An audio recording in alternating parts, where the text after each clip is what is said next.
వడదెబ్బ తగిలినప్పుడు ఏం చేయాలో తెలుసుకుందాము. వేసవి ఎండల్లో తిరిగేటప్పుడు వడదెబ్బ తగిలే ప్రమాదం ఉంది. వేసవిలో బయటకు వెళ్ళేటప్పుడు గొడుగు, మంచినీళ్లు వంటివి వెంట తెచ్చుకోవాలి.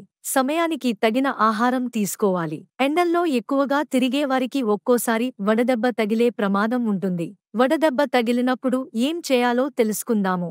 ఉల్లిపాయను మెత్తగా నూరి వడదెబ్బ తగిలిన వ్యక్తి శరీరానికి పైపూతగా రాయాలి. జీలకర్ర దోరగా వేయించి పొడిచేసి అరస్పూన్ పొడి 1 గ్లాసు నిమ్మరసంలో కలిపి ఉప్పు, పంచదార వేసుకుని తాగాలి. ఎండల్లో తిరిగి రాగానే లేదా నిద్రపోవడానికి ముందు చర్మాన్ని శుభ్రపరుచుకుని పౌడర్ను రాసుకోవాలి. మజ్జిగ తాగటం వల్ల శరీర ఉష్ణోగ్రతను తగ్గించి శరీరాన్ని చల్లగా ఉంచుతుంది. కీరదోస ముక్కల్ని 2 పూటలా తినటం వల్ల దీనిలో ఉండే పోషకాలు డీహైడ్రేషన్ను దరిచేరనీయవు. శరీరంలో నీటి శాతం తగ్గకుండా ఉండేందుకు పుచ్చకాయ, కొబ్బరినీళ్లు, మంచినీళ్లు తరచూ తాగుతూ ఉండాలి. సలాడ్స్, తాజా కాయగూరలు, ఫ్రూట్ జ్యూస్లు తీసుకోవటం వల్ల మంచి ఫలితం ఉంటుంది. మరిన్ని ఆసక్తికరమైన విషయాల కోసం మా ఛానల్ని సబ్స్క్రైబ్ చేయండి.